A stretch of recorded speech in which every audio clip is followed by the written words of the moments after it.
Hey there, future teacher, and welcome to the Pre-K through 4 Pennsylvania Educator Certification Test, Module 2, Masterclass. In this lesson, you will learn the most important need-to-know topics for Module 2, including the foundations of research-based, standards-based literacy instruction, phonemic awareness and phonics skills, reading fluency, vocabulary development, and reading comprehension, academic language, instruction, and listening, speaking, and writing skills.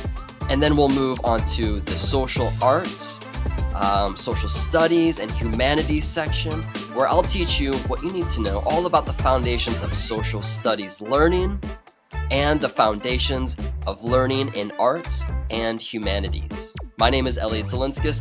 I'm your test prep instructor for the Pre-K through 4 exam. I'm a credentialed teacher, and now it's my job to help you pass your teacher certification test. All right, I know how challenging, scary, and stressful preparing for these teacher certification exams are. So if you need to pass this exam in order to launch your credentialed teaching career, make sure to sign up to Cracking the Pre-K through 4, my free email course filled with test prep resources that make studying and passing your Pre-K through 4 exam simple. Just start by going to the top of your screen in your browser and typing in www.teacherpreps.com/pre-k-4-PECT-exam. Have a look at the test prep offerings to get access to the full test prep, which includes study guides, quizzes, full-length timed practice tests for every module 1, 2, and 3 that you can take as many times as you want. For the free resources, scroll all the way down to the bottom of the page, enter your first name and email address, and click that blue button that says Get Study Materials. All right, without further ado, let's jump into Module 2. Now, as we begin, there's a lot of information in Module 2. As a matter of fact, there's a lot of information in Module 2 compared to, a lot more in Module 2 compared to Module 1 and 3. And in my opinion, this is by far the most challenging module of the Pre-K exam. So I'm really happy that you're here. This is a great first start. Now, specifically, there's just a vast amount of language and literacy development terminology that you need to have a good, strong grasp on when you go to take your exam on test day. So stick with these videos, engage yourself with the quizzes that follow this master class, and most importantly, use the full-length practice test designed specifically for this exam, and it should be a walk in the park. All right, starting with the test design for Module 2. This is a 45 question exam, all selected response, which means multiple choice, and there are no essays to write, which is great. Next, as far as the time goes, you get 75 minutes to complete Module 2, which means that you have a total of 1 minute and 40 seconds to complete each question. You will have 15 minutes to complete a testing tutorial prior to beginning your exam. And if you're registered to take all 3 modules during a single test session, you'll have a 15-minute break between each module. Regarding the exam design, Module 2 includes content areas such as child development, language, and literacy development. This comprises of 66% of the total score for Module 2, as well as social studies, arts, and humanities, which comprises of, or is worth 34% of the total score that you receive for your Module 2 exam. Now, rest assured that this Module 2 Test Prep Masterclass follows the exact step-by-step framework designed by the official testing agency, no affiliation, but everything that's on the exam is going to be put inside this masterclass to help you pass on your next try. So starting with this first lesson, it's all about the foundations of literacy instruction. Now, we're going to start with demonstrating our knowledge of the Pennsylvania Pre-K through 4 learning standards in language arts. Let's start here. For your exam, you'll want to keep in mind that these standards tell us teachers, us educators, the foundational skills in reading and writing, including phonics, comprehension, and composition. So remember the information that I provide in this masterclass. What you want to do is you want to flip it upside down, reverse engineer it, because on the exam you might receive a question that says something like, what is the purpose of the Pennsylvania pre-K through 4 language arts standards? Is it A, B, C, or D? And what you need to be able to do is highlight, identify the correct response, which in this case is that it provides educators with the learnings, the foundational skills in reading and writing, including phonics, comprehension, and composition. So we know what we need to teach. All right. Now, these standards, they emphasize the development of oral communication abilities, media literacy, and the understanding of standard English grammar and vocabulary. The standards also focus on accommodating diverse learners and the effects used in assessment in order to track and support student progress and language arts. Now, for your exam, I highly recommend searching for and reading through the actual Pennsylvania academic standards for English language arts. It's a mouthful, but just Google search or Bing, just search the internet for this key term and the PDF will come up. What you want to do is give it a read through. All right, now I'm going to break this document down for you in case you don't have the chance or the time to do so. So let's go over that now. These standards include 5 standard categories, which are concepts of print, the alphabetic principle, book handling, print concepts, phonological awareness, phonics and word recognition, and fluency. Now, all of these words, terms, definitions, you need to know for your exam what they are, how to teach them, and how to differentiate learning to meet the needs of all of your students. But if you don't want to go to your library, to your professor, and ask, I have created a study guide that is included with this full test prep, as well as we're just going to go over it right here for all of the audio visual learners like myself who like to see things and hear them in order to learn. So if that's you, you're in the right place. Let's keep going. Now, regarding these Pennsylvania pre-K through 4 language arts standards, let's start with reading informational text. There's reading literature texts. There's writing, as well as speaking and listening. But don't worry, because we're going to go over all of these in detail in the following slides. So let's go. Now, while preparing for your pre-K through 4 exam, we'll want to focus on scientific-based reading research as it forms the foundation of literacy education. So let's break down the key components, starting with that they rely on evidence and data to understand how children learn to read. Our test administrators want us to use science, right? To use scientific inquiry and to make sure that our reading instruction is not based off what we think, what we feel, but our data and our assessments and what educational researchers have already found to work well. All right. Now, remember, this builds off that the goal of instruction is to support every student to meet the state standards for the subject that we're teaching, whether that's social studies, reading, writing, history, social studies, science. Now, as a refresher, a standard is the learning goal for what the student should be able to do at the end of each grade. And remember that multiple choice questions can be tricky, so keep in mind that standards are not curriculum, which are chosen by the local communities and educators who teach the curriculum. Now, the curriculum is the lesson plan for the day that you are teaching. Now, on your exam, look for answers that use a balanced and comprehensive reading program. This is key to your success in passing the exam, is adopting the strategies, the methods that our test administrators built the exam off of. So we want to use key terms. We want to be able to pinpoint and identify the right terminology so that we can answer these questions correctly. All right, so now a balanced instruction teaches reading, writing, listening, and research skills.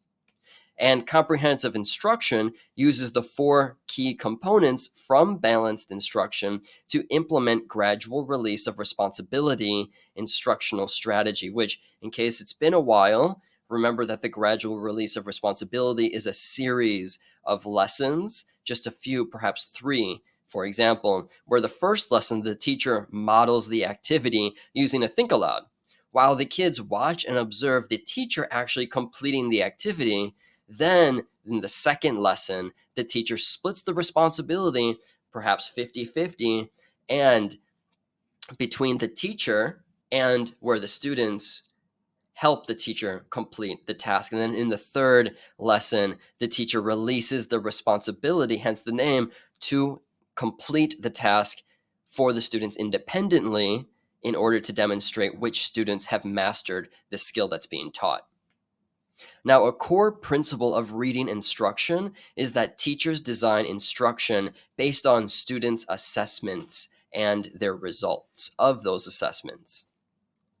The test administrators want us to see that the foundation that we aim to provide is systematic and explicit. These are specific words that I'm using that you will more than likely see on your exam. So if you see a response to the multiple choice question that uses systematic and explicit instruction, look closer into that option.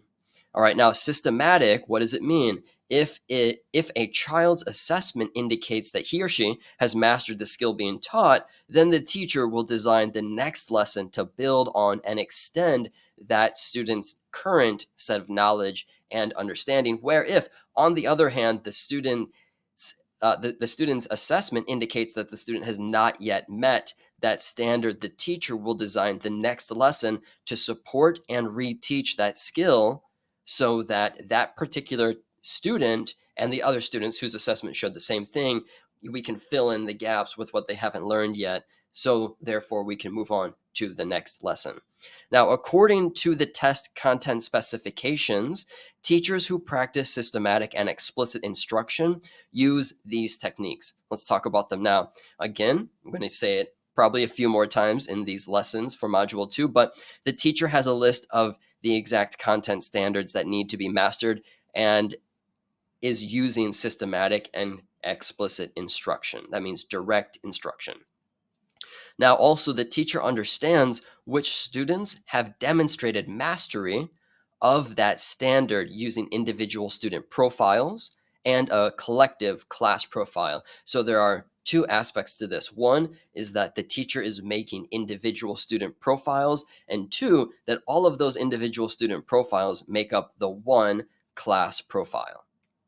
Now, as a principle of systematic and explicit instruction, our test administrators want us to see that small group instruction needs to be used. So be on the lookout when selecting your response for that.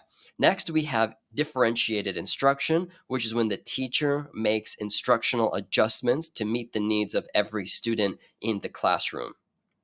For example, if a student struggles to comprehend a topic, let's allow that student additional time, additional support, perhaps such as a visual like the graphic organizer you can see on your screen down below.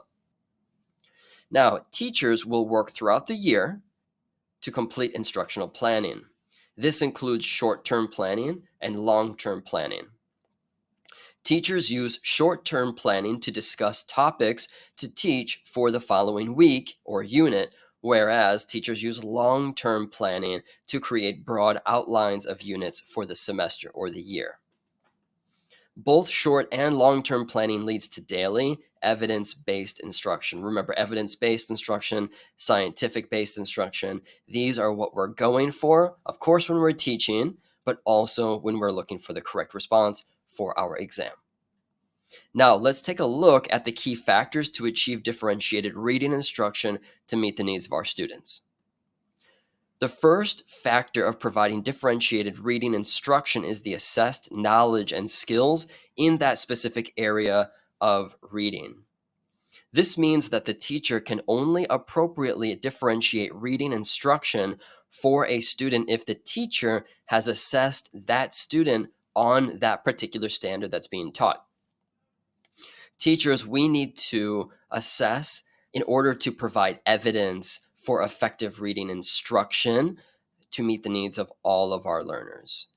And the next level of reading instruction differentiation is pacing.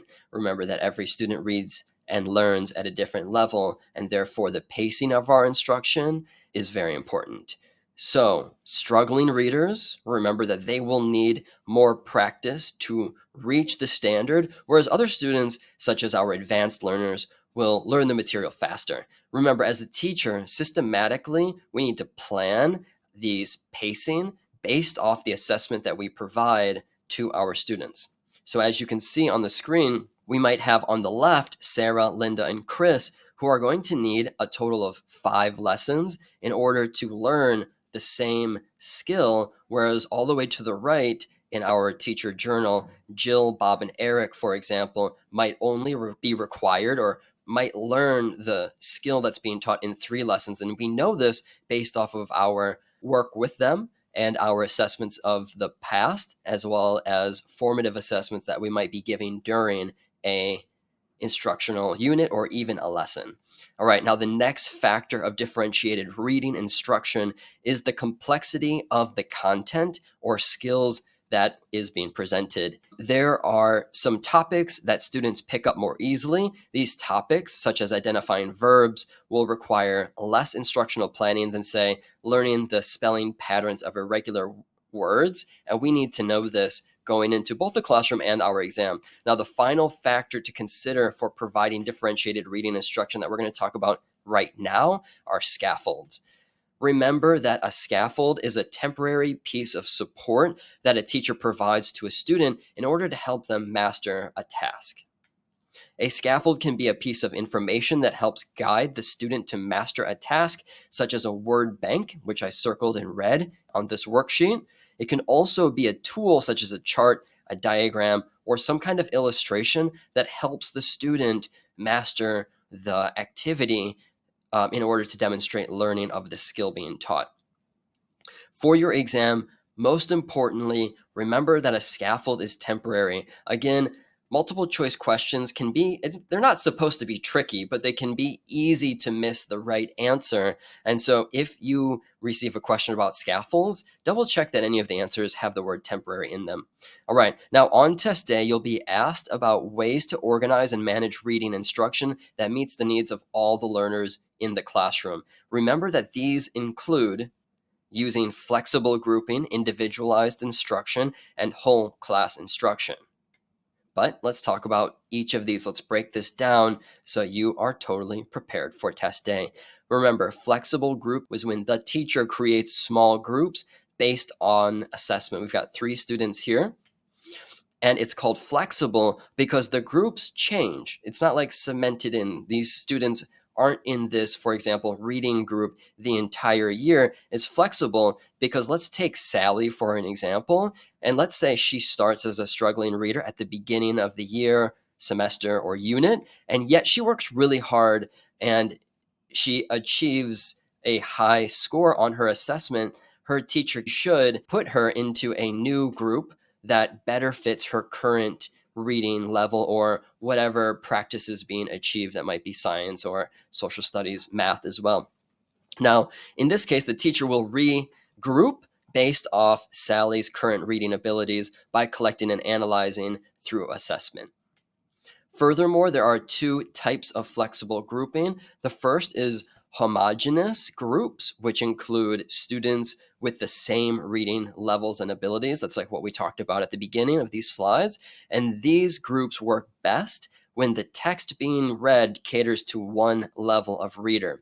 Now, the second group is the heterogeneous group, which includes students from a mixture of reading abilities. And we still want to put a variety of learners, a variety of types of learners, a variety of levels of learners into different groups for different subjects so that all the students can learn about the social aspects of being in a group as well. All right, so now this type of grouping is best for reading instruction, for example, when the teacher is providing a variety of reading levels, such as reader's theater. right? Not all of the students need to be reading at the same level in order to participate and in order to act in a reader's theater activity. All right. So then there's also individual instruction, and this is really used for students who are particularly showing a hard time meeting the standard. Us teachers, you and I, we can work with students one-to-one in really order to focus, support, and accelerate that student's learning. Lastly, whole class instruction. This is best used for the beginning or the introductions to units or lessons. Also, basic instructions for something like a field trip or something that all of the students need to know about, something that has broad reach. Now, teachers effectively manage reading instruction by grouping students within one of these three categories. So the first is the benchmark. Students placed into this category need differentiated lessons and further small group instruction. They do not need different or additional resources in order to meet the standard. Now, the second category is strategic. That's what it's called, the strategic grouping. And students placed into this strategic category need more help than the benchmark group. These children are often more than a year behind their peers, but less than 2 years behind. And reteaching grade level standards won't work for these students as it did in the past group. There needs to be more intervention in order to fill the gaps of what hasn't been learned but really needs to be. Now, additional resources should be used for these students. This might be a teacher's assistant if one's available, a helper working one-to-one with the students will be great for students in this group. And then the third group is the intensive group. And these students are often at reading levels further below than 2 years behind grade level reading standards. These students need considerable help, and they will need the most amount of support and differentiation through the use of one-to-one intervention while learning using supplementary resources. So if all of the students are reading one book, these students probably can't or really shouldn't be even given that book. They should be given an entirely different book, that one that is at their correct independent reading level. All right, in this next section, we're moving on. Let's learn about the components of effective language arts instruction delivery, which includes, remember, this is how we teach. This is all about the delivery, orientation, presentation, structured and guided practice, and independent practice and application. All of these are essential for how we present the material so that our students can effectively learn what's being taught. The first stage is orientation. Let's talk about this. This is a way for a teacher to start the lesson. It's one of my favorites, a really fun way. Effective methods include telling a story or a fact, something that's interesting, asking an interesting question, sharing a thought-provoking riddle, something that gets the students thinking is the way to begin an effective reading instruction lesson. Now, the next is presentation. And here the teacher directly and explicitly, again, those key words, models and shares the information that students will learn. Let me show you an example. The teacher might say, today, students, we will learn that if the letter before a word that ends with Y is a consonant, we change the Y to an I and add ly. After the presentation, such as what I just shared, the teacher will give the students structured and guided practice where the teacher restates or remodels any instruction that still needs to be taught. For example, this could be the teacher might say, to reiterate, using hungry and angry as example words, I noticed that they both have the consonant R directly before the Y. So I will add I plus ly. It might also come in the form of questioning, where the teacher checks for comprehension and understanding from the students. For example, can I get a student to say in their own words why I added the I in hungrily and then also in angerly? Using this structured and guided practice format, us teachers, or this teacher in particular here, they will provide the students with feedback, discovering what students know, what they get right now, what mistakes that they're still making, so that we can provide guidance, feedback, and solutions in order to help clarify any misunderstandings right now. The next strategy is to facilitate the opportunity for peers to talk and to interact with each other. This is where children discuss the work that they're doing, and they help each other by explaining their reasoning from what they've created. Lastly, another effective instructional delivery strategy. This is giving students independent practice and application to the material that's being taught. This is different than guided practice, as the teacher is not available to offer solutions. Remember, this independent practice as the teacher, once we give out that game, that worksheet, that assessment tool, we teachers want to keep the work independent so that the students can work independently, so that we can assess whether or not they've met the standard for that day. Now, a pro test tip I want to share with you: if you're given a question on exam day about providing effective instructional delivery in reading, the test administrators want to check your understanding of what the teacher should be doing while the students are completing their work. So you can just think of a kind of like a scenario-based question, like, you're the teacher, you've given out the assessment. What are you supposed to be doing while they complete the assessment? And in that case, be on the lookout for a question that illustrates where a teacher is jotting down observational notes. So they've got their teacher journal and they're looking around the room and they're writing observational notes to get more data. This is an excellent answer for a question like that. Now, moving on, teachers need to find ways to motivate students to love to read. Here are some engaging strategies to keep in mind to keep our students engaged while they're reading.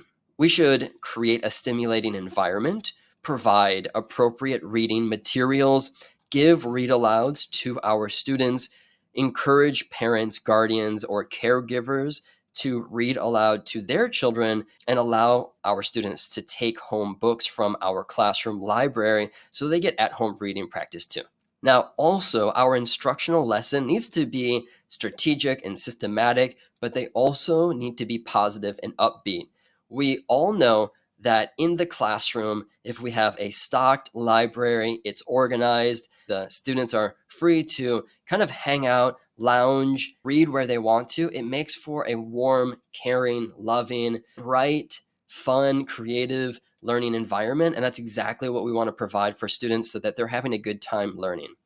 Remember also, happiness is contagious, and modeling being happy in the classroom is only going to make your students happy. When they're happy, teachers happy, students are learning more, and it's all around good stuff.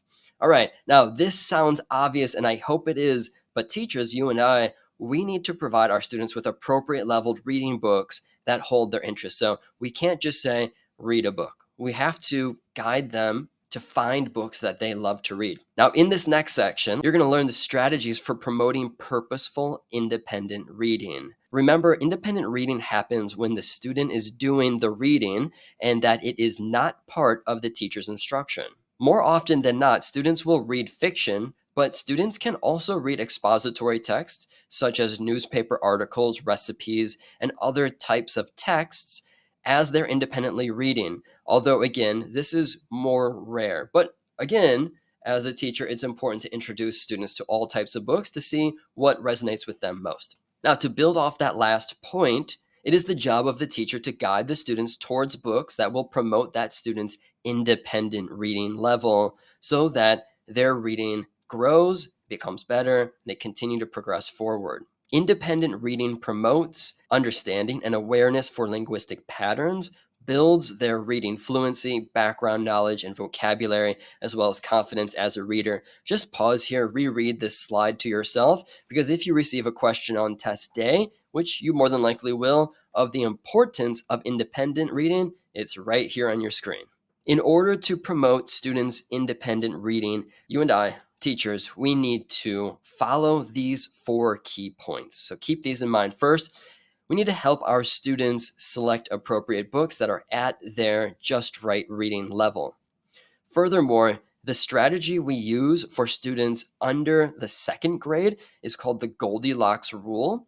And if in case you need a refresher on what that is, this is where the students find a book that looks fun and interesting to them and they try to read it. After a couple of pages, that student asks themselves, is this book too easy, too difficult, or is it just right? Now, the students have a pretty clear view. They're usually pretty good at understanding when a book is too easy or too difficult for them.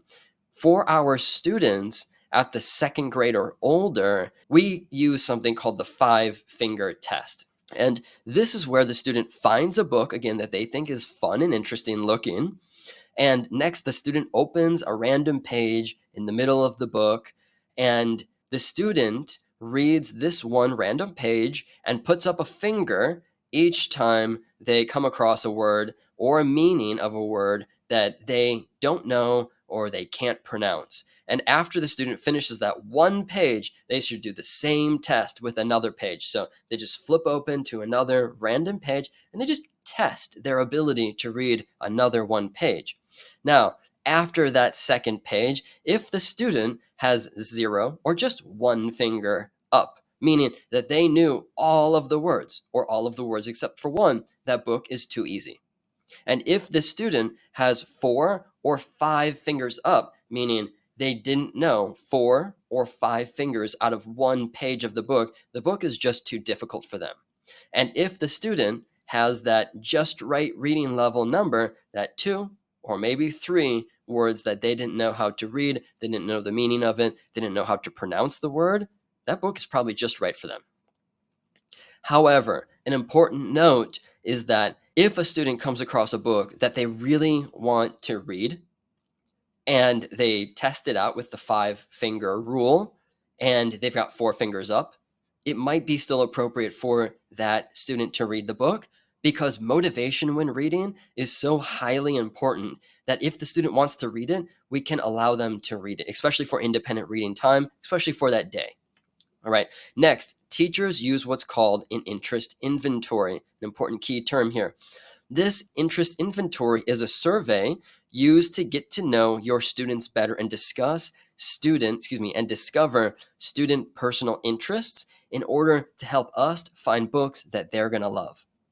Finding books on topics that students enjoy is a great way to motivate students to read more. Your test administrators are going to be checking that you use the I plus I strategy to pair students with books. Do you remember what the I plus I strategy is? Let's go over it now. This stands for independent reading level and book with students' interests. So independent and interest. This is the I plus I strategy. Now, next strategy for promoting independent reading for our students is to have structured independent reading opportunities in class. These are not random times like, oh, why don't you just go read for a little bit? These are structured times.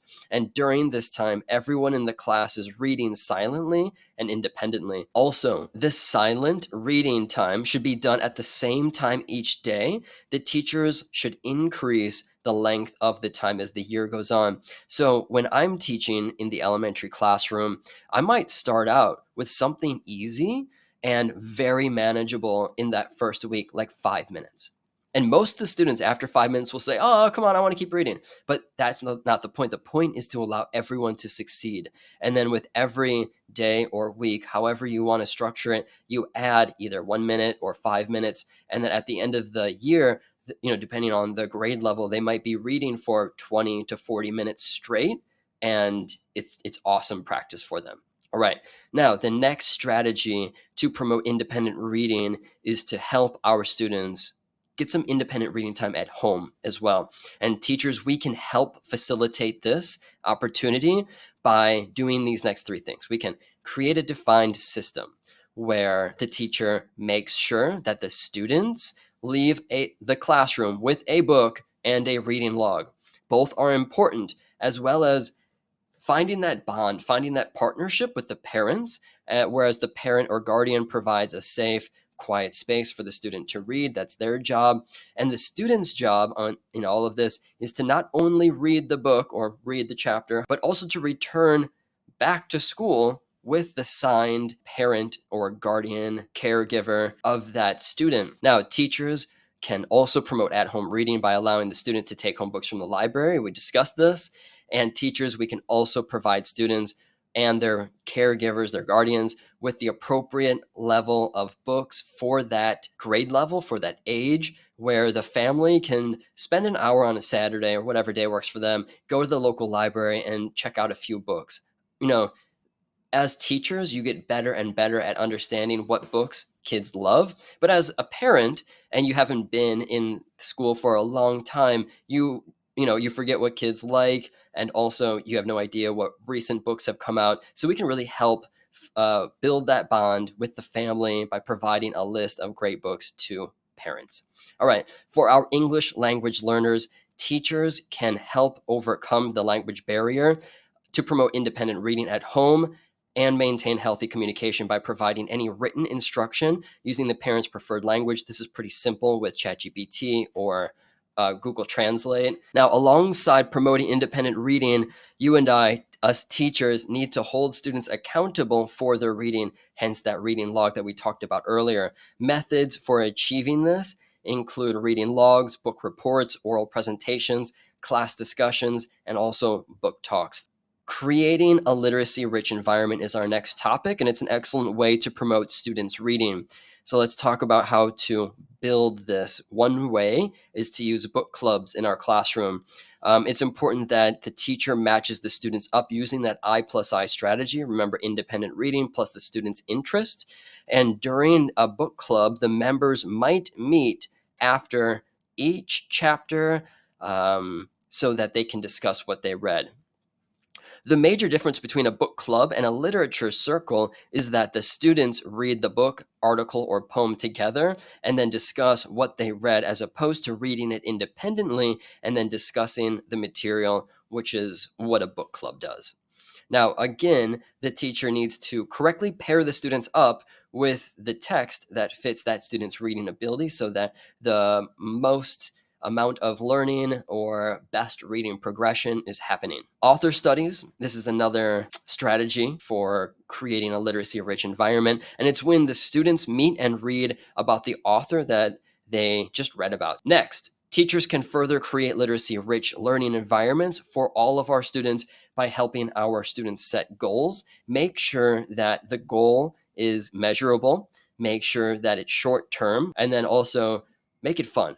Now remember, elementary school teachers shouldn't go through the year feeling alone at all. You're in a big building probably, and there are built-in support systems to improve the level of reading instruction that a teacher can provide. So let's go over these systems. Remember that a lot of schools will have reading coaches. These might be called a literacy coach, and they support teachers in providing consistent, ongoing support to specific students. Their support is best used when the teacher can share a specific struggle that they're facing with a specific learner or a type of learner. For example, you might ask a reading specialist or that person that comes into the room to help with instruction. You might say something like, how can I provide differentiated reading instruction for the advanced learners? As you are progressing in your teaching career, ask the people that you're working with, your colleagues, what they might do. Grade level team meetings. This is a time where you work with your colleagues to share what you're doing, the strategies that you're using. Make sure to use these meetings as a way to provide better and more effective instruction and get ideas from what other people are using, as well as sharing what you're doing too. Now, professional development is going to be available throughout your career. And for your exam, you want to take the mindset that you want to continuously learn. This is going to be the correct response on your multiple choice question, that as you continue to teach, you want to continue to hone in on bettering your skills of reading instruction or mathematics instruction by doing professional development. Now, attending professional development or conferences, these are great ways to meet and connect with like-minded teachers. Next, I'll share with you a comprehensive yet streamlined guide on selecting appropriate assessments, interpreting the results of these assessments, and utilizing these results for reading instruction, starting with the different types of assessments, which include screening assessments, and these are used to identify children at risk of developmental delays or learning difficulties. These assessments are brief and are often administered at the beginning of the school year or learning period. An example is a quick screening to gauge basic phonics skills. Next, we have the diagnostic assessments, which help us educators to understand specific learning needs or difficulties. These exams are detailed and focused on uncovering the root cause of learning challenges, and an example is that they are in-depth tests in order to diagnose a specific reading need. Our next reading assessment that you'll want to be familiar with for exam day is the benchmark assessment, and this is used to gauge the progress against standards or benchmarks for learning objectives that we provide to our students. These tests are given periodically and are often aligned with curriculum standards. So, for example, a midterm test covering a range of reading topics that they have learned throughout the entire semester or part of the semester could be considered a benchmark assessment. Next, we have formative assessments, and these are used to monitor learning progress and inform ongoing instruction. Formative assessments are informal. They're integrated into the daily learning activities. And an example here are, let's say, classroom observation or a small quiz or a group project or a small project of some kind. And the last type of assessment that you'll be asked on your exam, these are the summative assessments, which help evaluate cumulative learning at the end of the instructional period, like at the end of the semester or at the end of the year. And keep in mind that summative assessments are formal and they're comprehensive evaluations of student learning. Now, examples include the end of unit tests, the final tests. Keep in mind that giving the test is just the beginning of a full cycle where the next step is to interpret what we get back from the test that we gave. So, and to do so, we're going to be looking for patterns in errors and also errors of strengths and weaknesses that we need to go back and reteach. Now, in order to assess progress over time, not just a single performance or snapshot, that's why we use assessments. So we want to continuously monitor the progress that's happening of the learning of our students. And then we'll take those results, and those will help us guide our future instruction to make better lesson plans based off what our students know and what our students still need work on. We use the results to identify topics in need in order to reteach or provide further explanation to our students. And we also tailor lessons and learning plans, lesson plans, to address the identified gaps in knowledge or understanding that our students are showcasing to us. And lastly, when taking your exam, there are two main types of documents covered in the test for children whose learning requires additional support. So let's talk about that now. These are the IEP, which is the Individualized Education Program, and the second is the Section 504 plan. Let's talk about the differences now. A child who is unable to make progress within a regular classroom setting might receive an IEP. And the criteria for receiving an IEP can be any of the following. A child experiences or has attention deficit hyperactivity disorder, autism, cognitive challenges, developmental delays, emotional disorders, hearing problems, learning problems, physical disabilities, speech or language impairment, or also vision problems too.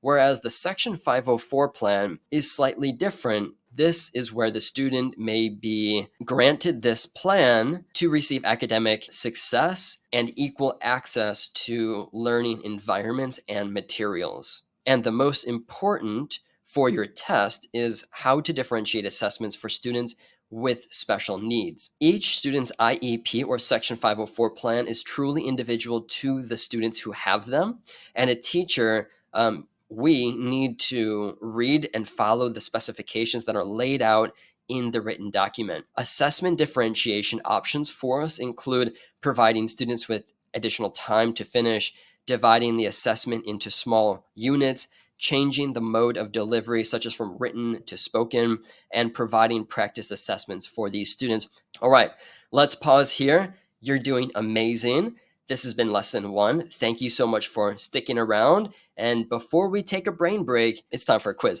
And those who are enrolled into the full test prep course, just click the red button labeled Module 2 Quiz 1 underneath the video that you're watching right now. And if you haven't signed up to the full test prep, but you did sign up for the free email course at the beginning of the class, go ahead and check the email that I sent you where you'll get access to this quiz number 1 of lesson 1. So you can also check your readiness for test day. I just really want you to pass this exam. Now, once you've completed the quiz, whether you're enrolled in the full prep or not, just pause the video here, take the quiz, see how you did with lesson 1, and then come back to push play for lesson number 2. All right, welcome back to the second lesson in Module 2 for our master class. In this lesson, you will learn the concepts of print, phonological awareness skills, phonemic awareness skills, the alphabetic principle, phonics instruction, sight words and orthographic knowledge. Orthographic means spelling. Phonemic awareness and phonics is the title of this lesson. Without further ado, let's jump straight into it. Now, if you haven't already, please make sure to give this video a thumbs up. Share this video with that special bestie that's in your teacher preparation program, and smash that subscribe button if you want to be notified for my other pre-K through 4 Module 2 test prep videos. All right, let's jump into this test prep, beginning with phonological awareness.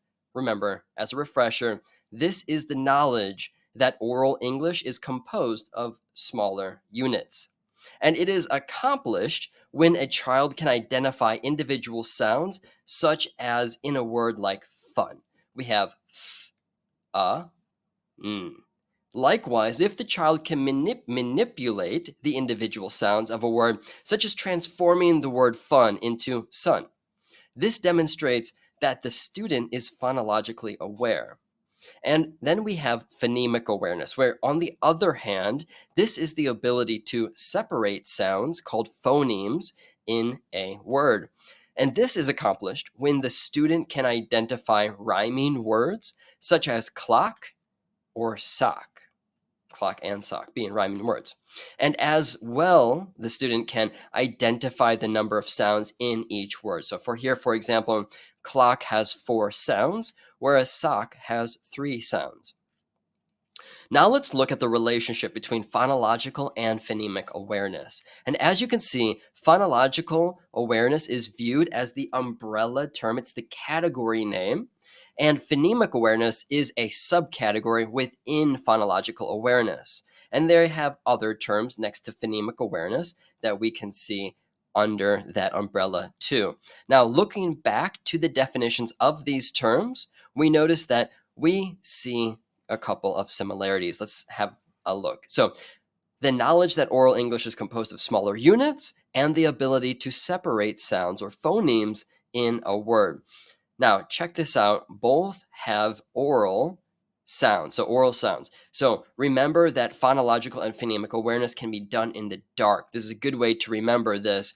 And you can look at the first set of letters in phonological and phonemic awareness. It looks like a phone, and because we speak it, okay? Now, if you worked in a dark room, closed your eyes, and you can only listen, we could still complete phonological and phonemic awareness tasks, because these terms are all about that's right, sounds of a language.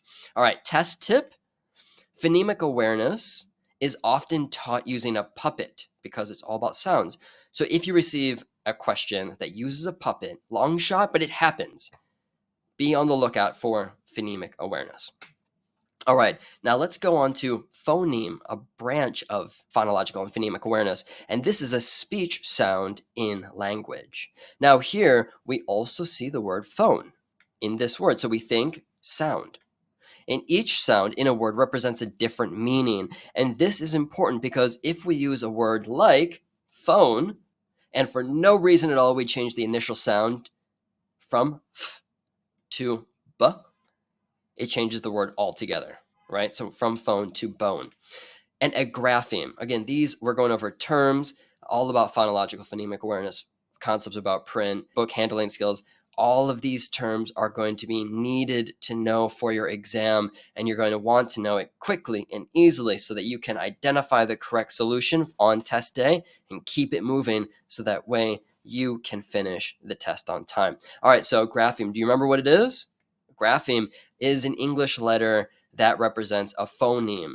All right. Next, we have vowels, and vowels in English are A, E, I, O, and U, and sometimes Y and W. But then we also can kind of break these apart a little bit. We also have long vowels, and these we can identify because they say their own name in the word. So, for example, ache and sight.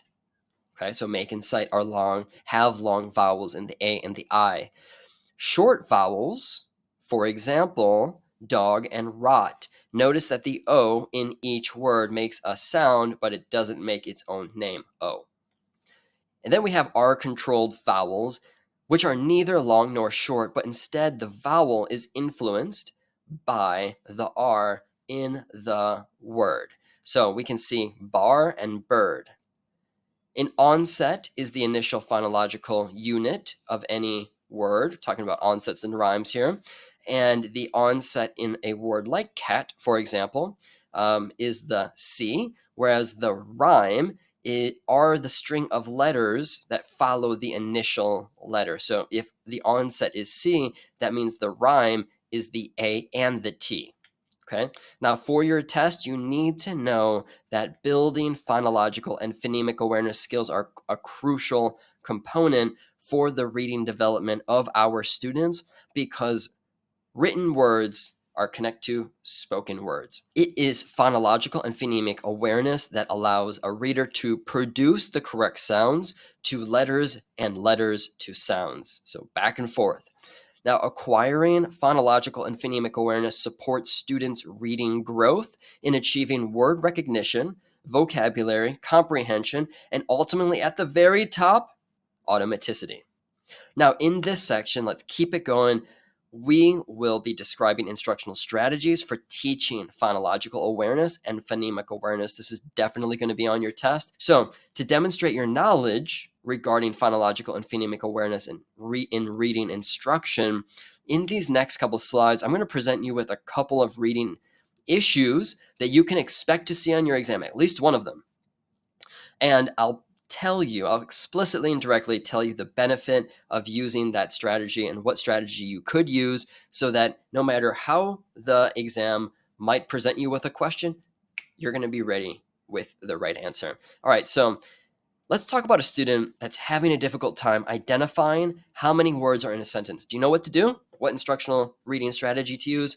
Well, when a student is having a difficult time identifying how many words are in a sentence, you're going to want to strengthen the student's word awareness skills. Build word awareness. Instruction looks like this. The teacher uses several index cards, each having one word written on it, and the teacher creates two-word sentences using the index cards like Jack walks. The teacher and student reads the sentence together, Jack walks.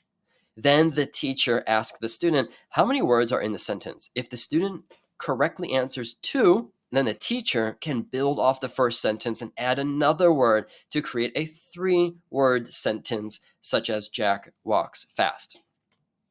This pattern can continue with more words and more challenging words to accommodate the individual student's needs.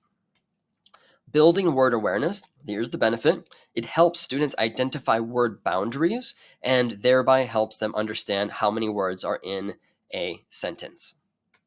All right, now let's take a look at another example.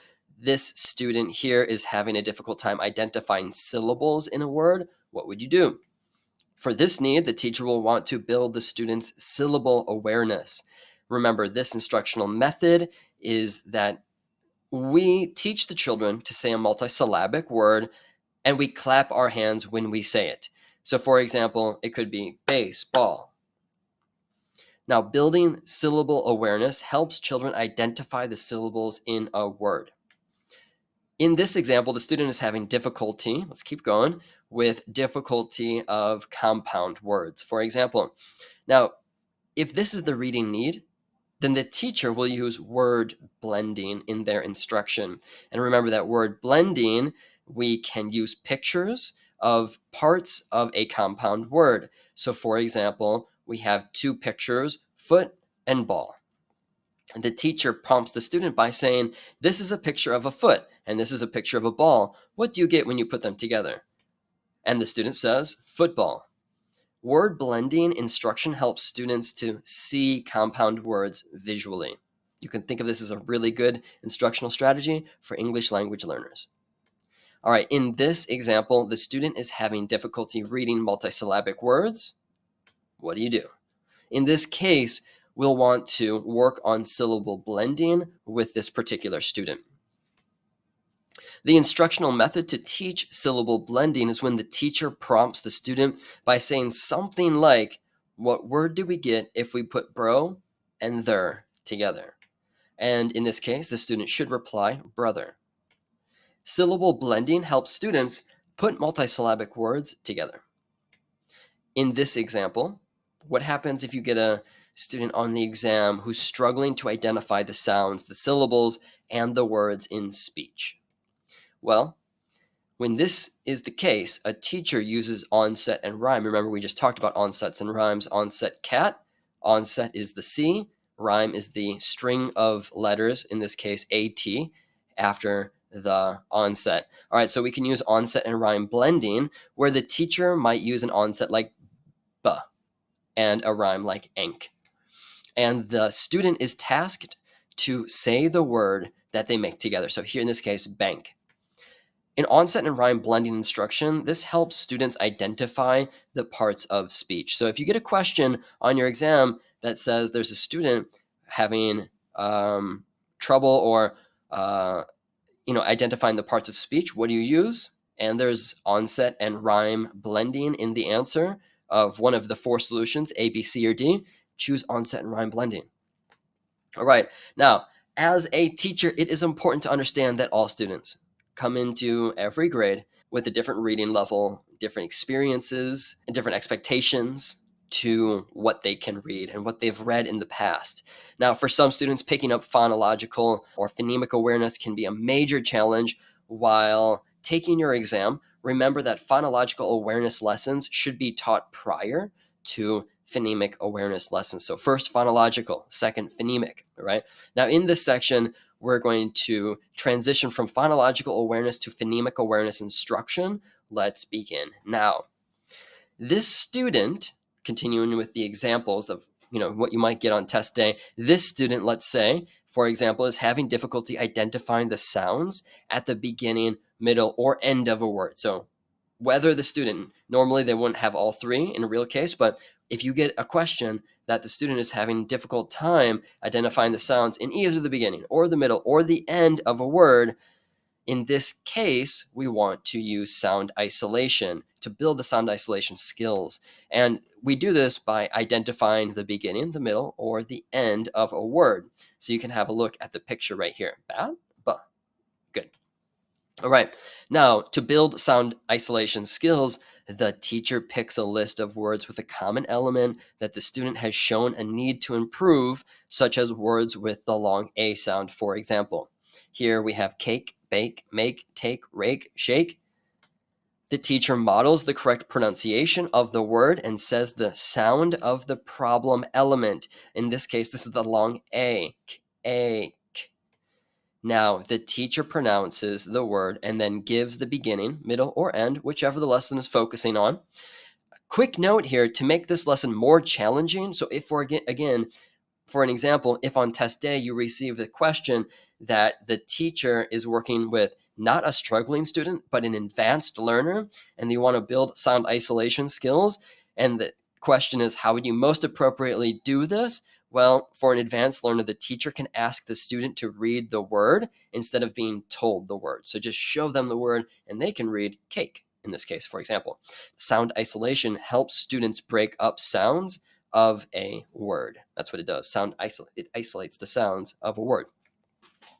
This student, let's keep going with the examples, is having difficulty identifying same sounds that multiple words have in common. Kite, write, cite. What should we do? Well, in this case, we want to build the student's sound identity skills. And sound identity, remember, is the ability to identify the one sound that multiple words have in common. Again, kite, write, and cite. The instructional strategy starts with the teacher, and the teacher might use the focus words and say the focus words, kite, write, cite, and then ask the student, which sound do all the words have in common? And the student will say the sound in common, like from kite, I, write, cite. Building sound identity helps students identify same sounds in multiple words. Now, in this case, in this example, we have a student who's having a difficult time reading multisyllabic words. So, for example, rabbit, mitten, and muffin.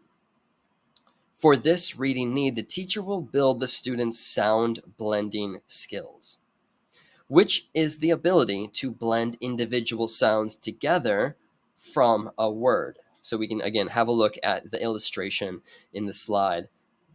B plus A plus T equals bat. Sound blending. Blend them together. The instructional strategy used, sound blending, happens when the teacher says the sounds of the words with a brief pause. For example, here, k, a, t. And the teacher says, what word am I thinking of? Or what word am I saying? And the student should say, cat. Sound blending helps students blend sounds together to correctly pronounce words. All right, in this example, the student is struggling to read words from a list that shares a common phonics problem. What should we do? Cat, bat, sat. In this need, we're going to use sound substitution or build the student's sound substitution skills.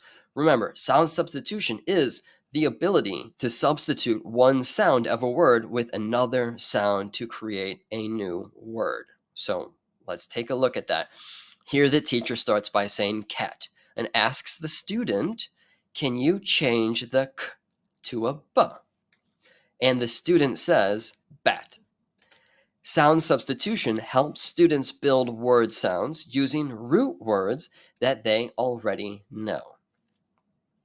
In this example, the student is experiencing the same struggle as in the previous example, which is reading words from a list that share a common phonics problem. However, here we can see the example words are different. Clock, block, shock. In this case, we're going to use sound deletion, which you'll also want to use on your exam if you notice the words being used have blends in them. So we have CL, BL, and SH. Sound deletion is the ability to delete a sound from a word in order to create a new word. So in this case, when we ask the student to take away the first letter or first blend of the word in order to replace that first letter, just take it out. And after block, we still have lock. Or after snail, we still have nail. Sound deletion helps students build word sounds using root words that include blends. In this example, the student is having a difficult time isolating and identifying the sounds in a spoken word. This example is the most important phonemic awareness building instructional strategy that you will absolutely want to know for your exam. Let's have a look at the example here. We have paw, pat, pats. For this reading need, the teacher will use sound segmentation, which is the ability to isolate and identify the sounds in a word. This is where the teacher gathers a list of words with only two sounds, and the teacher models the desired behavior by saying, I am going to say a word and then say the sounds in the word. Pa, p, ah. Can you say the two sounds in the next word? Ma. And the child should say, ah. Once the child can complete this task with two sound words, what do you think we do next? The teacher stretches further and we try three sound words. So for example, cat.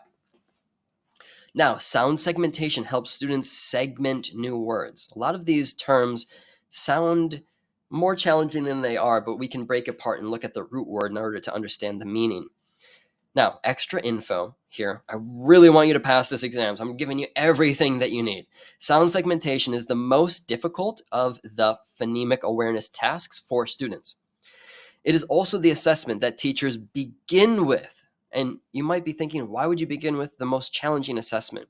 And that's because if a student can successfully complete sound segmentation, then they will be able to complete the other tasks. So no need to start at the bottom and chip away to see what they can do. You can start right at the top and then figure out what students need work on. However, if a student struggles with sound segmentation and you go, oh, you're not ready for sound segmentation yet in your head, then the teacher, you and I, we should go back to a different activity involving, for example, sound deletion or sound substitution or sound blending to see if the child demonstrates an ability to achieve these tasks. Children must demonstrate an understanding of phonemic awareness, remember the sounds of a word, before they can be expected to demonstrate an understanding of phonics, which is the relationship between written letters and their sounds. So again, easy test question to get on your exam, which goes first. And you really have to know this stuff so that you can not spend too much time reading or thinking and understand it. And that's why you're watching this. That's why I'm giving it to you so that you can pass your exam on your next try. Now, there are three main groups that the test will focus on. Let's talk about these now. These groups of students will be either struggling readers, English language learners, or advanced learners. Let's check these groups more specifically. So we can differentiate instruction to meet the needs of our struggling readers by providing small group or individualized one-to-one lessons while working to build on their word blending or word segmenting, for example. And we can also reteach the skills that have already been taught. This is for our struggling readers.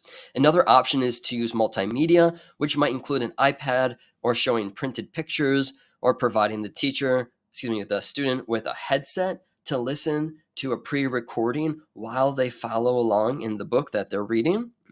And lastly, we might provide our students with additional practice based on the individual student's needs. Now, next, let's take a look at how to differentiate instruction to meet the needs of specifically our English language learners.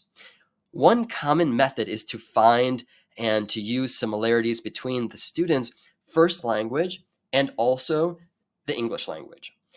Not all languages easily are transferred from the student's L1 or first language to English, but sometimes they are. And if that's the case, if we can naturally find transfer points, such as in Spanish, we want to use those advantages in order to help our students learn the English that they're being taught.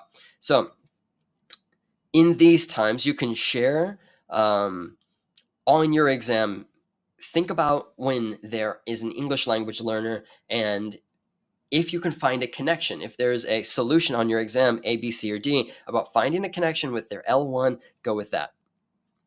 All right. Now, next, we'll move on to the advanced learners, ways to differentiate instructions to meet students who have already learned what is being taught in the general classroom setting, is we can simply increase the pacing of instruction. We talked about this in the Module 1 master class, as well as find ways to add activities in order to stretch what they already know and extend their current skills so that they're still building skills. All right. Phonological and phonemic awareness involves the sound of a language, and therefore their assessments do not involve print because everything's about spoken. for phonological and phonemic awareness.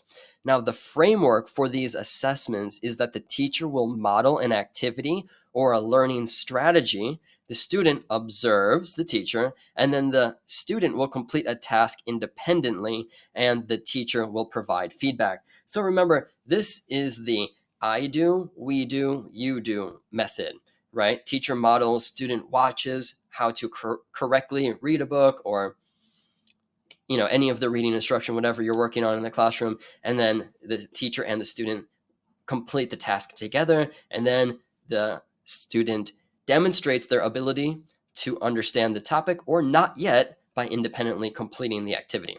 All right, now the most common phonemic awareness test is called the Yop-Singer test, which is when the teacher conducts an assessment using sound segmentation with that student. So again, sound segmentation is super important. All right, assessment with sound segmentation is when the teacher will gather 22 words and says each word, for example, cat, and the student segments the sound of the word. If I say cat, you say k, a, t. Got it. All right, the 3 levels of assessment are entry level, progress monitoring, and summative. These have different names, so I want to present you with the different names. So for example, progress monitoring assessment might also be called a formative assessment, but you've got to know both for your exam. Now, entry level assessments are used to determine a child's level before a lesson or unit. Whereas the progress monitoring assessments, these are given during the lesson or in the middle of a unit, and this allows teachers to understand which students need more help with the topics that have already been taught, and also how the whole class is doing, whether the entire class has learned the material or if the skills should be retaught again. At the end of the lesson or the larger unit, the chapter, the semester, or the year, a teacher will provide what's called a summative assessment. And this is a formal assessment and tells the teacher which benchmark the student is currently at, whether that means students have not met, have met, or they are exceeding the current standard for what's being taught in the classroom. So now, next, let's talk all about concepts about print, which are the essential principles and formats of letters, words, and sentences in a written language. Remember, I mentioned before you had to know these terms, what they mean, how to teach them, and how to differentiate instruction for them. So now we're talking about concepts about print. Remember that there are 4 concepts about print, which include that print carries meaning. So what we read has meaning. And if you read it and I read it, it should have the same overall meaning. Next, this means that we need to teach students that the printed words convey meaning to readers.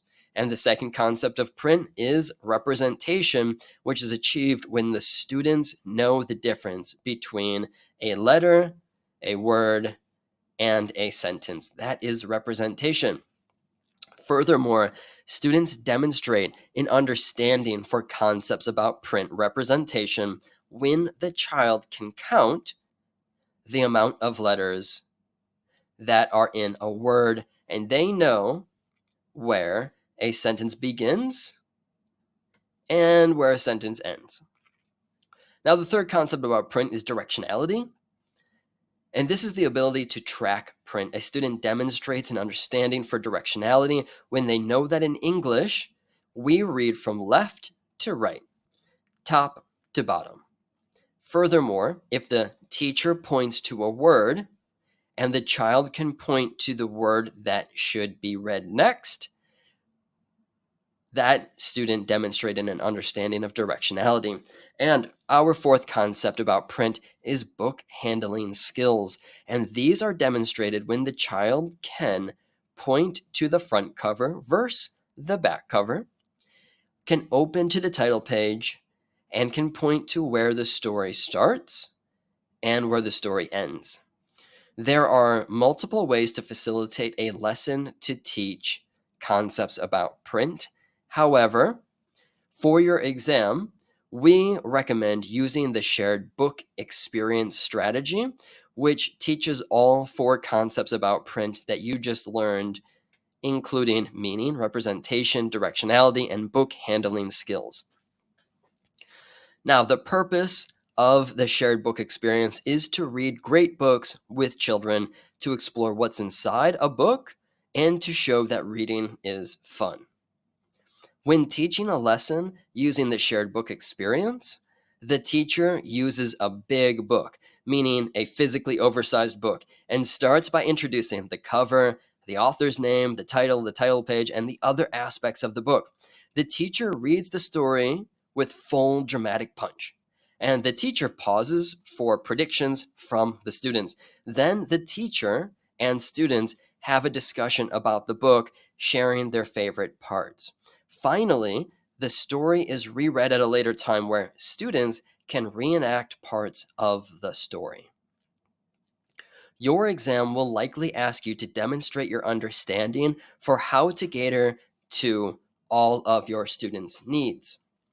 For struggling readers, now we're talking about concepts about print, but these really carry over from literacy aspect to literacy aspect. So for struggling readers and concepts about print, use tactile and kinesthetic methods, such as using letter tiles to help students tell the difference between a letter and a word. For English language learners, use knowledge from the student's first language, which we just talked about, in order to transfer skills to English instruction. And for our advanced learners, increase the pace of instruction and or build on to their current and existing knowledge and set of skills. Now, in order to assess students' understanding for concepts about print, the teacher begins by picking a picture book, uses a pen and paper for the teacher to take notes. Now, in this case, the teacher then asks the students questions that will assess the students' concepts about print knowledge. So here, the teacher will start with the question, how many words are on this line? If the student correctly identifies the amount of words on the line, then they understand representation of concepts about print. The teacher will then ask, can you point to the words as I read them? And here, if the student points to the correct words, the student demonstrates the understanding of directionality of concepts about print. And then, if the teacher asks the student, can you show me where the story ends? And the student, if they can identify the correct ending place, the student has demonstrated an understanding for book handling skills of concepts about print. So remember, book handling skills is a subcategory of concepts about print. Now, finally, to assess if a child understands that print carries meaning, the teacher asks the student to write something. If the child writes letters, not squiggles or pictures, the child demonstrates to us the understanding that letters convey meaning. Now, let's move on to letter recognition. Studies show that young learners' ability to identify letters strongly predicts that the student's future linguistic achievement. Children need to learn to recognize letters swiftly and accurately, and this is important because letters are the building blocks of printed language, and students must be able to identify letters in order to succeed in later reading instruction, such as in phonics. In this section, let's go here to the following 4 terms. So we have first, letter recognition. This is the ability for a student to identify upper and lower case letters. Then, to assess letter recognition, the teacher says the name of the letter and the student points. Letter naming is next, and this is the ability for a student to say the name of a letter when the teacher points. Remember, that letter naming is when the teacher points and the student says the letter. Letter formation, also called letter production, is the ability for a student to write the uppercase and lowercase letters legibly. And then here we have the alphabetic principle, which is the understanding that in English, letters represent sounds. There are several ways to teach letter recognition. The method we like most is to use visual, tactile, and kinesthetic methods, such as when kids use modeling clay to make letters.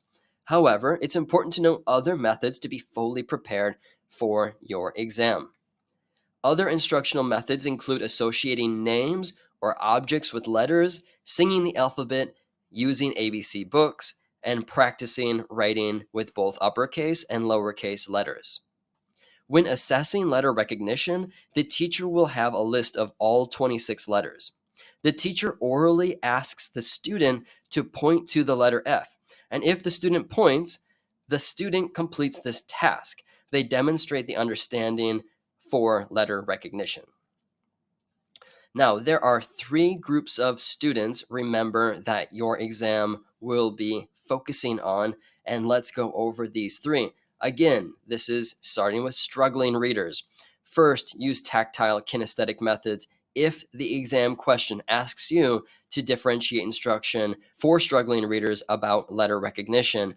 You might use a method such as having the child write a letter with their bare finger on the desktop using paper, paint, or sand.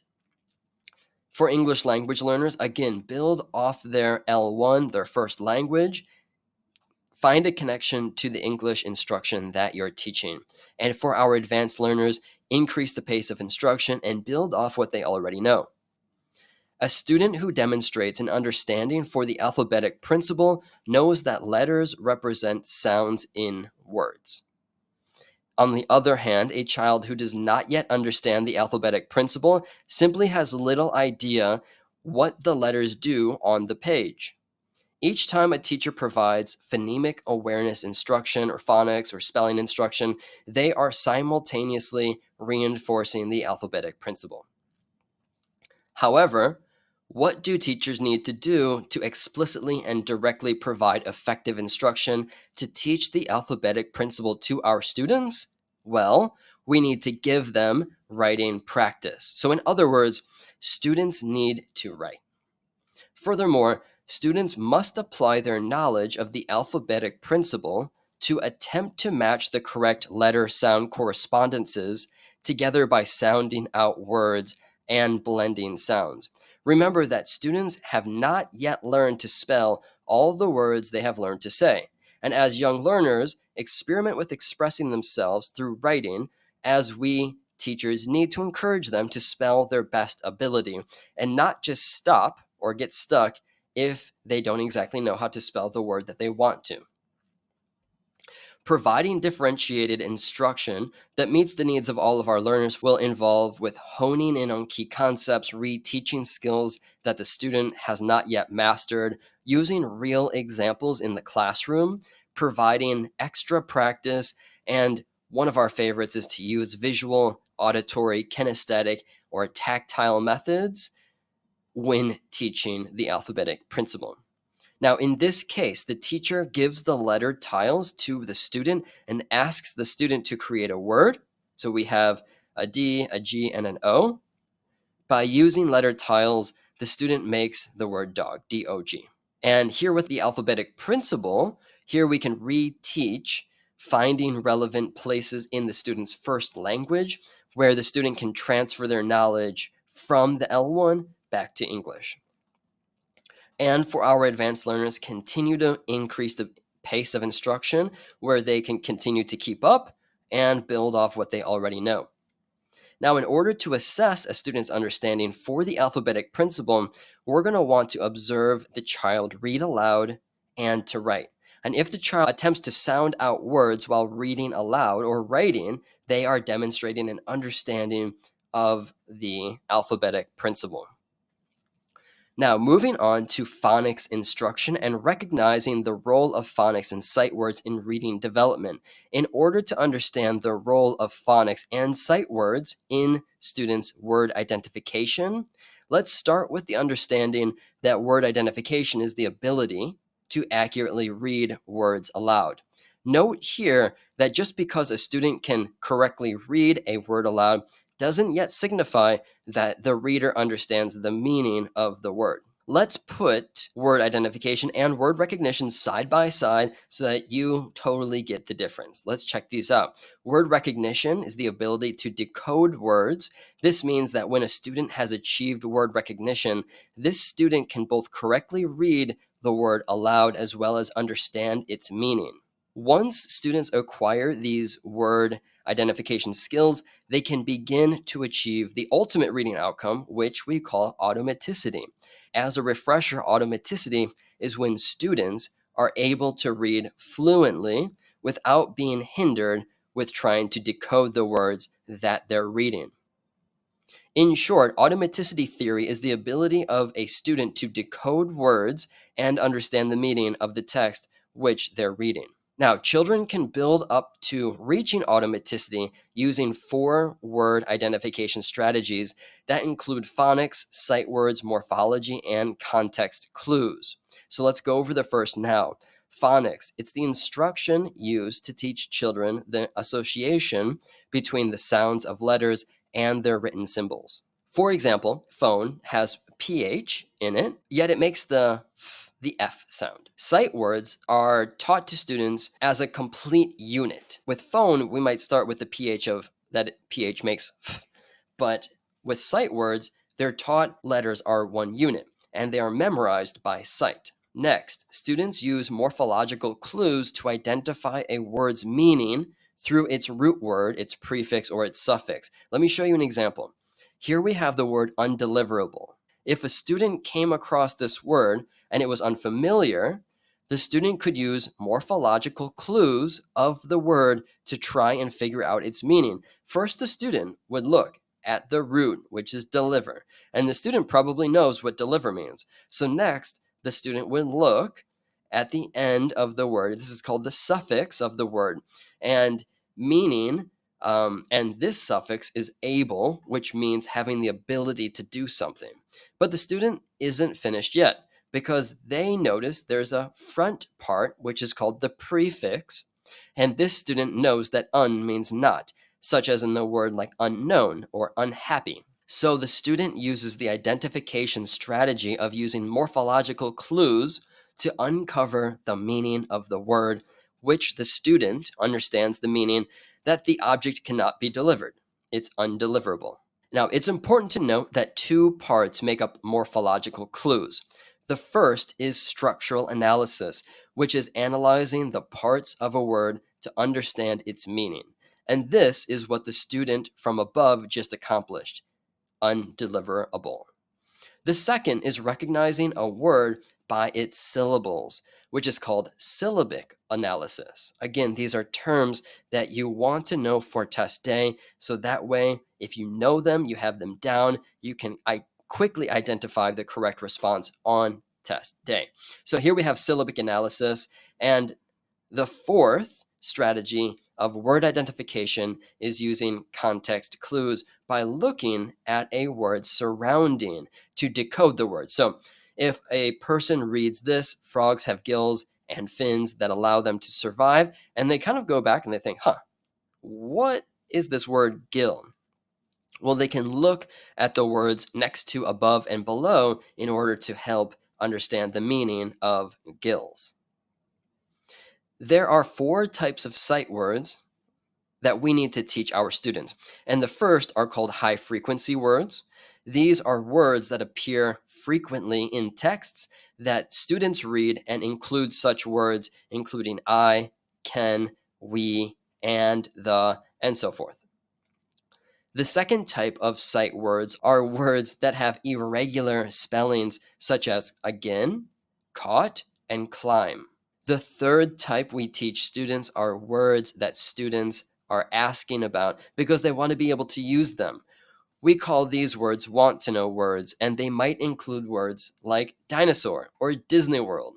And the fourth type of sight words we teach our students are words that are found in textbooks that we help the children learn in the classroom to use them better. And these are called content area words, and they're called that because they often come from classes such as social studies, science, math, technology, or computer class.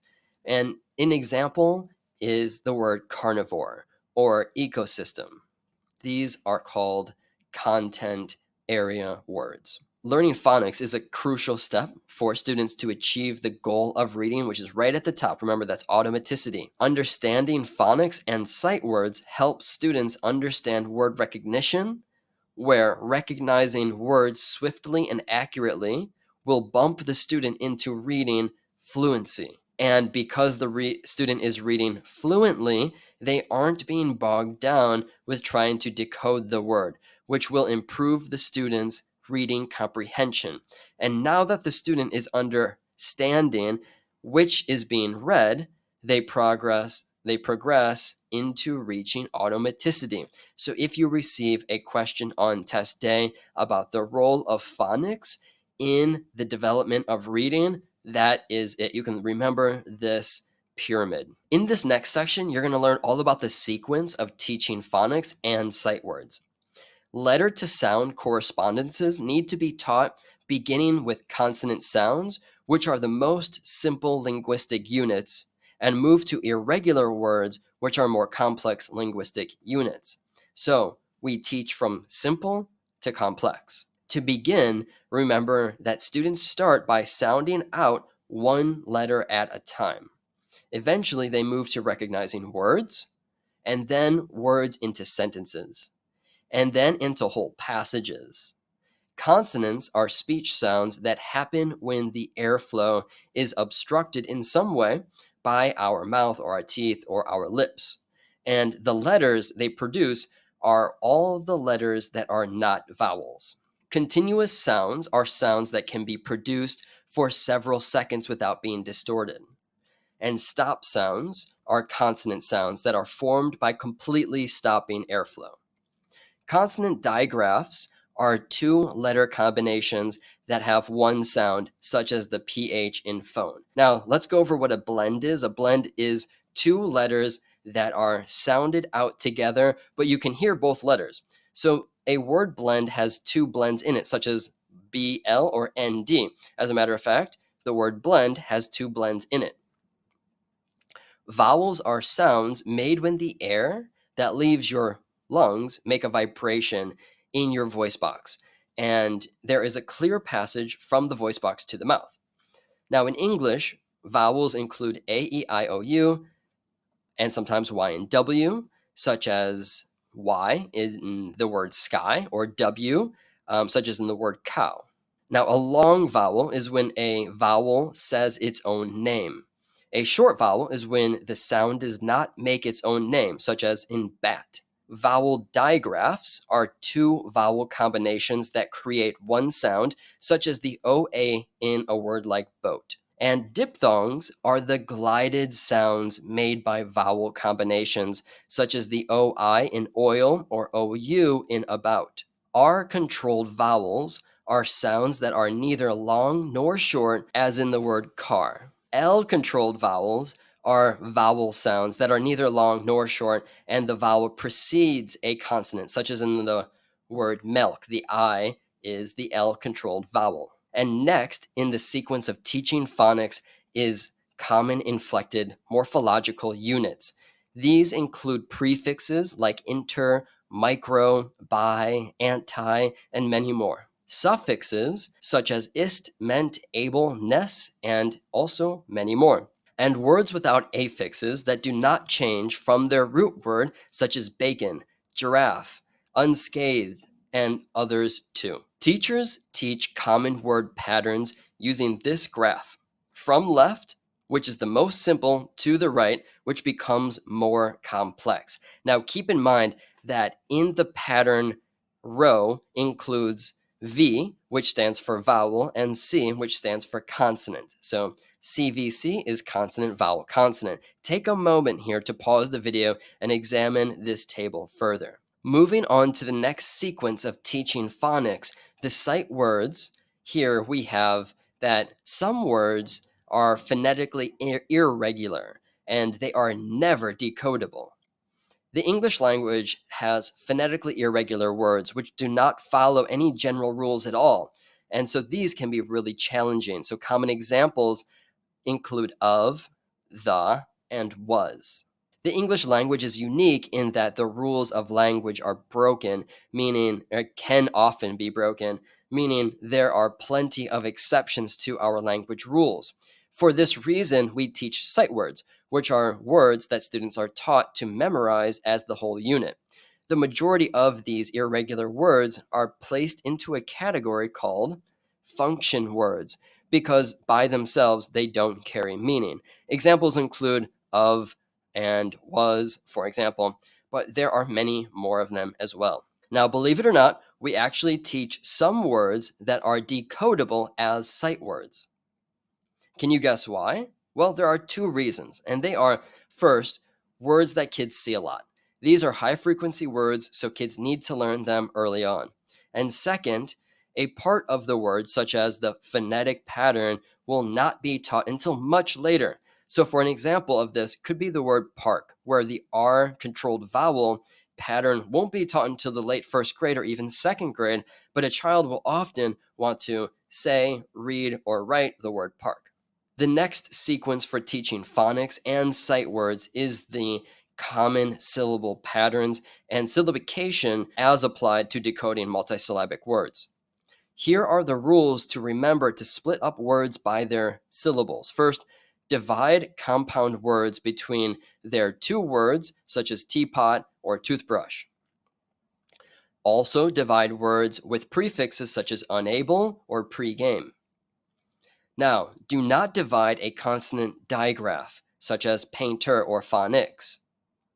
Let's clear the list and make room for more. Divide words between their two consonants like brother and mother. And we can also divide words with a single consonant in the middle of two vowels, such as cabin or level.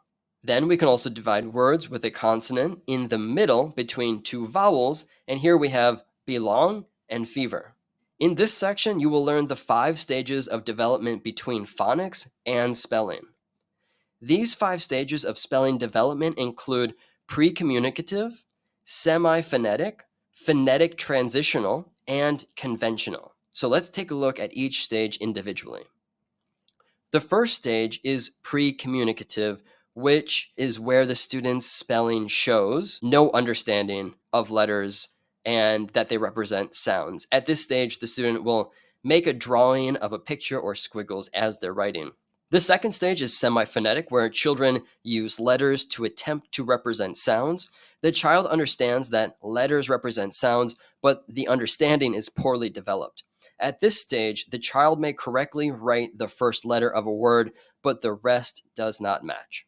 The third stage is the phonetic stage, where children understand that each letter of a word represents a sound. In the phonetic stage, although students understand that each letter represents a sound, they will often choose the wrong letters to represent the sounds that they hear when they sound the word out. Teachers at this stage must continue to encourage students to keep writing. Although the student may understand their spelling is not correct, teachers expect the spelling to improve over time. The fourth stage is transitional, and this is where a child understands the majority of sound to symbol relationships in the English language. They understand that each sound comes from a letter. At the transitional stage, the child mostly chooses the correct letters to spell words. And then we have the fifth stage, which is conventional. And at this stage, almost all words are written by the student. They are spelled correctly. At the conventional stage, students are usually able to look at a word and understand if it's spelled correctly or incorrectly. Now, as children practice reading, they become better readers. And this exposure to words and language will naturally support the student's spelling. Furthermore, a teacher's phonics instruction will help students learn spelling patterns even better. Spelling instruction and vocabulary development are all connected because phonics instruction increases students' set of vocabulary knowledge. Now, writing exercises help to give students the opportunity to apply their knowledge of sound to symbol relationships in English. In this section, you'll learn how to teach phonics. Luckily for you, I'm going to make it incredibly easy to remember. When teaching phonics, use the part to whole instructional strategy. Now, let me show you an example. The teacher says, today we are learning to blend the S and the T sounds to make words that start with ST or ST. Notice here how the teacher will start by explicitly stating the learning intentions of the lesson. Next, the teacher might say, by the end of this phonics lesson, you will be able to read words with the ST sound. Again, notice here how the teacher is explicitly stating the learning objective. The teacher writes the S on the board, points to it, and models the sound the S makes, which is S.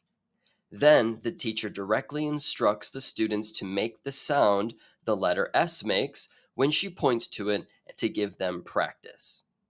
Then the teacher writes the letter T on the board, points to it, and makes the T sound. And next, the students mimic that sound too. Suddenly, the teacher writes S and T together. Here we have ST. She will point to it, again mimic the sound st, and the students will repeat. Then the teacher writes additional letters before or after the target letters. For us, that's ST. That might be stamp, stakes, or steam.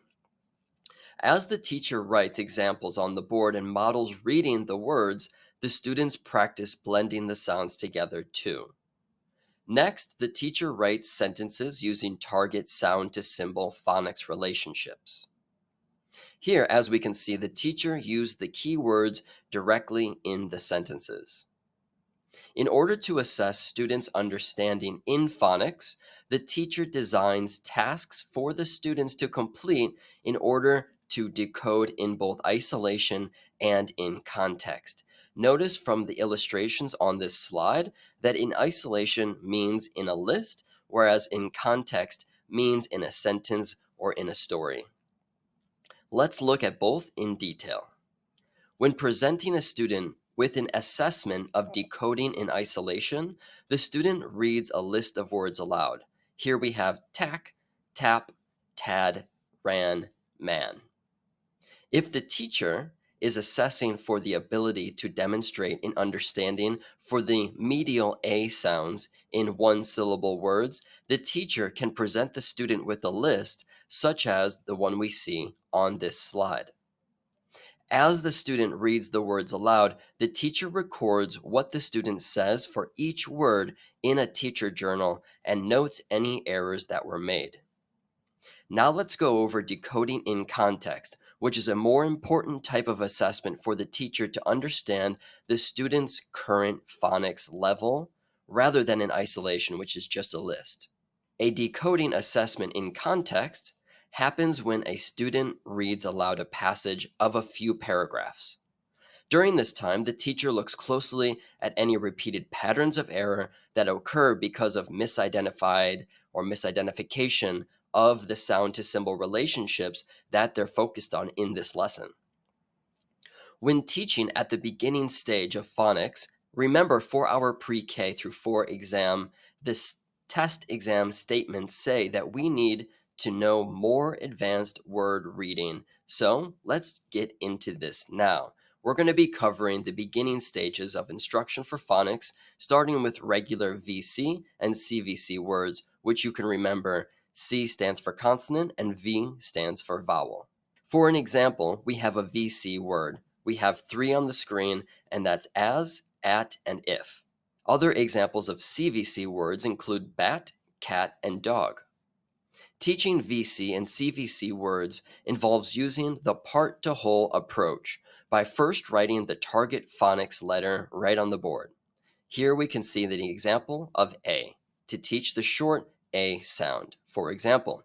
Now here the teacher models and the students mimic the sound. Next, the teacher writes a letter either before or after the initial letter, such as T, and now we have at. The teacher will read the word on the board, at, and the students will mimic. Then the teacher writes a letter in front of the A, such as a C, and now we have cat. The teacher then reads the word so that the students can see both the spelling and the relationship to the spoken language too. Students begin by reading decodable words through decodable books because these words are used to support the beginning reader's journey. Decodable books are used mostly with kindergartners and first grade students. Sentences from decodable books could be such as, Rob is my pet, Rob is a rat, and Rob was sad. Phonics and spelling are closely connected. After students have learned to read VC and CVC words, the teacher should then add them to the student's spelling list to give students writing practice with these words. All right, moving on. In this section, you will learn advanced reading strategies of word identification lessons. The first standard is teaching CVCC, CCVC, and CVVC words. So notice here, again, we're moving from simple to complex. The great thing about teaching phonics is that whether you're teaching the basic reading stage or at the advanced reading stage, you can use part to whole or whole to part instructional strategy. Let's look at an example. Here we have, the man was in a rush. I put a lamp on the desk. I got a bump on my head. A teacher wants to focus on CVCC phonics patterns. We might use the whole to part method. To begin, the teacher will write sentences on the board, and the teacher will point to each word as they read the sentence aloud to the students.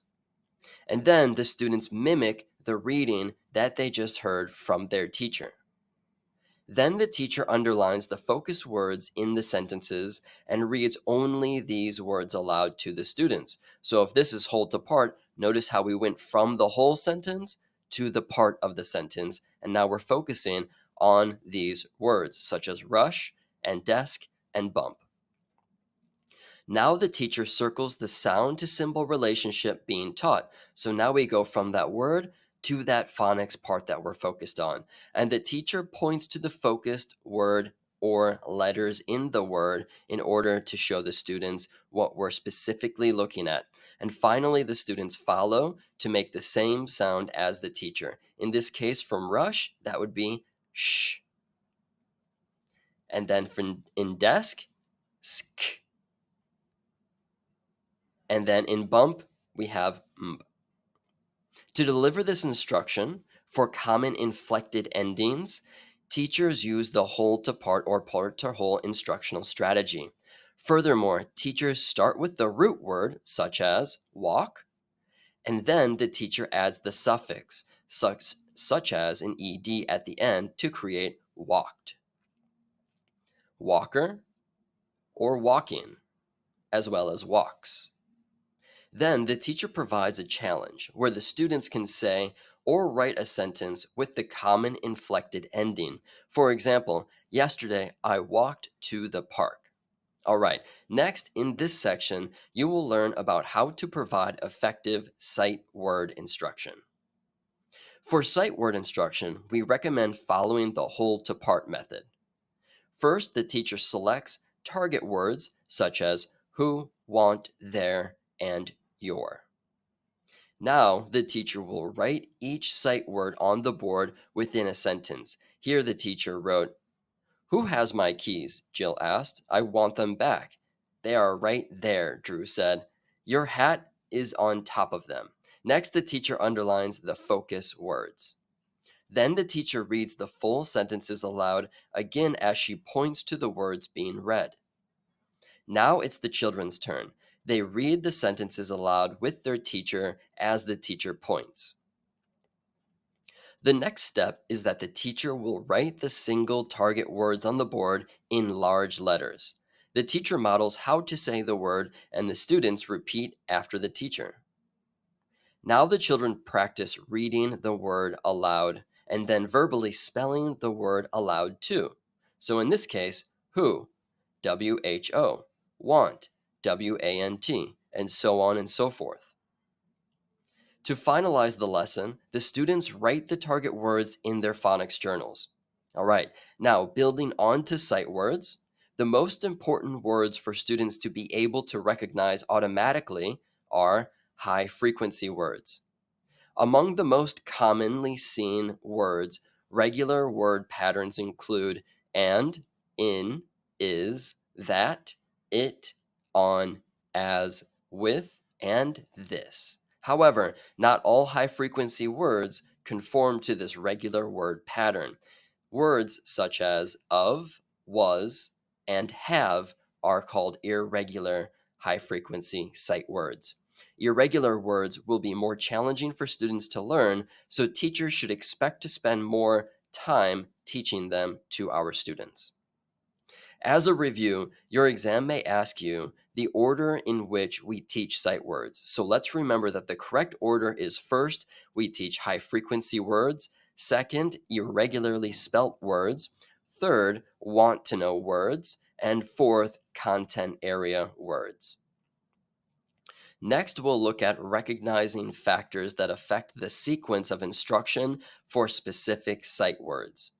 The question is, how do teachers know which sight words should be taught first? Words that appear in students' books the most need to be taught first. Second is how visually similar or dissimilar a word is to other sight words. For example, a teacher should teach high-frequency words that begin with the letters TH back to back. So for example, after learning the, we can teach our students then and they because they build off the prior knowledge of our students. Similar to assessing phonics, teachers should give students both sight word assessments in isolation as well as in context. In isolation, the teacher presents the student with the individual sight words in a list or on a flashcard. This informal assessment is a great, quick understanding. However, providing the student with an in-context assessment will provide more feedback for us, the teachers. This is when the child reads aloud a story from a basal reader, for example, and the teacher notes which sight words were read correctly, as well as any patterns of error that we notice. After teaching differentiating and assessing, the teacher then analyzes the results of the assessment to understand the student's current understanding and systematically designs next instructional lessons. These two things need to be remembered. Number one, teacher analysis of results needs to be standards-based. And second, the results should reveal why the students scored what they did. All right, excellent job so far. Take a moment to take a breather. And now, for the people enrolled into my full pre-K through 4 test prep program, thank you. Smart move, you're going to save so much time. For you, it's quiz time. Take the second quiz, check your understanding, and come back to push lesson 3 play button once you've completed the quiz. For those of you who have not yet enrolled into this full pre-K through 4 test prep, if you need to pass your exam and if you want to save time, study smarter, learn faster, and increase your chance of passing on test day, go to the link that you see on the screen, www.teacherpreps.com/PreK-4-PECT-exam. Get full test prep, enroll into this, have the whole masterclass, all of the quizzes, full-length practice tests, and then I'll see you in Module 3.